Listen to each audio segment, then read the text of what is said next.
کسی نے سچ کہا ہے کہ کسی کہانی کا سچ ہمیشہ اس کے آخری صفحہ پر لکھا جاتا ہے۔ پہلے آنے والے سارے خوبصورت جملے، الفاظ، سارے وعدے، ساری نرمی، سب اس آخری صفحہ کے سامنے مٹھی میں دبے ریت کی طرف پھسل جاتے ہیں۔ لوگ زندگی میں کیسے آتے ہیں؟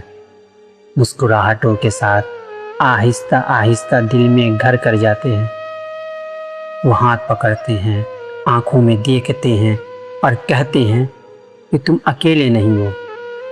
تم یقین کر لیتے ہو کیونکہ شروع میں سب کچھ اتنا نرم ہوتا ہے، اتنا اچھا ہوتا ہے کہ شک کرنا بھی ظلم لگتا ہے۔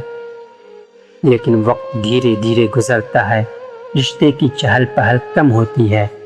پھر ایک دن ایسا آتا ہے جب اس شخص کے اندر کھونے کا خوف مر جاتا ہے، جب وہ محسوس کر لیتا ہے کہ اب بچانے کے لیے کچھ نہیں رہا، نہ اعتماد، نہ واپسی، نہ کوئی قرض۔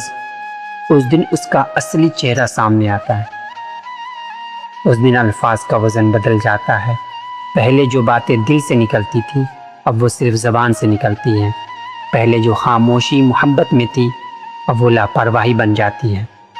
اور سب سے زیادہ تکلیف اس بات کی ہوتی ہے کہ وہ تمہیں چھوڑ کر نہیں جاتا، وہ تمہیں اس طریقے سے چھوڑتا ہے کہ تمہارے پورے انتخاب پر، چناؤ پر سوالیہ نشان لگا دیتا ہے۔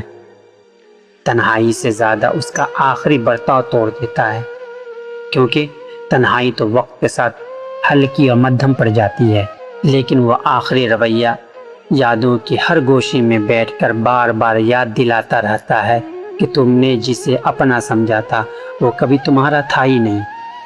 کچھ رخصتیاں دل نہیں توڑتی، وہ آنکھیں کھول دیتی ہیں، اور جب آنکھیں کھل جاتی ہیں تو پھر وہ سارے پرانے خوبصورت لمحے ایک عجیب سی روشنی میں نظر آنے لگتے ہیں۔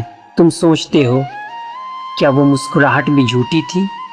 کیا وہ وعدے بھی صرف الفاظ تھے؟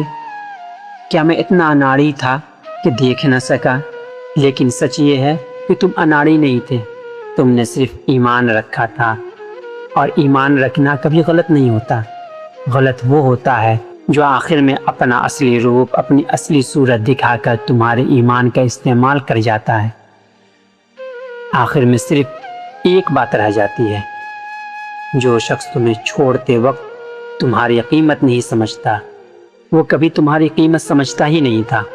اس کا آخری برتاؤ اس کی پوری کہانی کا خلاصہ ہوتا ہے، اور تم خاموش بیٹھے رہتے ہو، کاغذ کے سامنے، قلم ہاتھ میں لیے، اور سوچتے ہو کہ اب کیا لکھوں، حالانکہ سب کچھ پہلے ہی سے لکھ دیا گیا ہوتا ہے، صرف الفاظ مٹھی سے پھسل چکے ہوتے ہیں۔